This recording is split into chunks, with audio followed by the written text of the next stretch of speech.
இன்னும் சொல்ல போனால் கடந்த 2-3 வாரங்களில் மட்டும் தமிழ்நாட்டில் பல இடங்களில் பெண்களுக்கு எதிரான பாலியல் கொடுமைகள் நடந்து கொண்டிருக்கின்றன. இதில் என்ன கொடுமை என்றால் அதிக அளவிலே நம்முடைய பள்ளிக்கூடங்களில் நடந்து கொண்டிருக்கிறது. அதிலும் அதைவிட மிக மோசமான ஒரு கொடுமை என்றால் ஆசிரியர்களால் நடத்தப்படுகிறது. அதாவது மாதா பிதா குரு தெய்வம் என்று சொல்வார்கள்.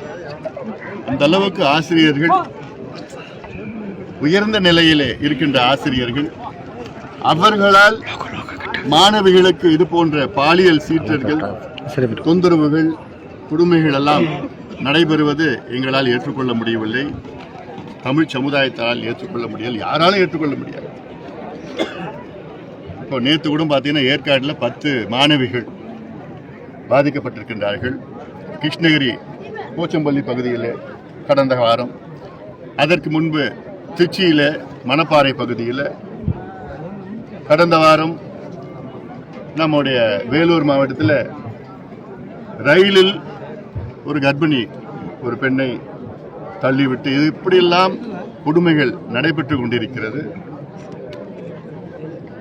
இதை தமிழக ஆட்சியாளர்கள் பார்த்து கொண்டுதான் இருக்கின்றார்கள். காரணம், இது செய்கின்றவர்களுக்கு எந்த பயமும் இல்லை. பயம் வருகின்ற வகையில் பல கடுமையான சட்டங்களும் நடைமுறைகளும் கொண்டு வர வேண்டும். அதை நடைமுறைப்படுத்த வேண்டும். சட்டங்கள் இருக்கிறது, அதை நடைமுறைப்படுத்த தவறி கொண்டிருக்கிறார்கள். அதற்கு இன்னொரு முக்கியமான ஒரு காரணம் என்றால், எங்க பார்த்தாலும் கஞ்சா வித்துட்டு இருக்கிறாங்க தமிழ்நாட்டில். போதைப் பொருளும் கஞ்சாவும் எங்க பார்த்தாலும் கிடைக்குது. அதுதான் மிக மோசமான ஒரு சூழல். மது, அதை பற்றி பேசுவதற்கு, அதாவது நம்ம முதலமைச்சர் தொலைக்காட்சியில் வந்து இந்த போதை பழக்கத்தை அகற்றுவோம், இதெல்லாம் தீர்ப்போம் என்றெல்லாம் வசனம் பேசிட்டு இருக்காரு. அது அந்த அந்த விளம்பரம் வரப்போ பார்த்தாலே எனக்கு அசிங்கமா இருக்கு.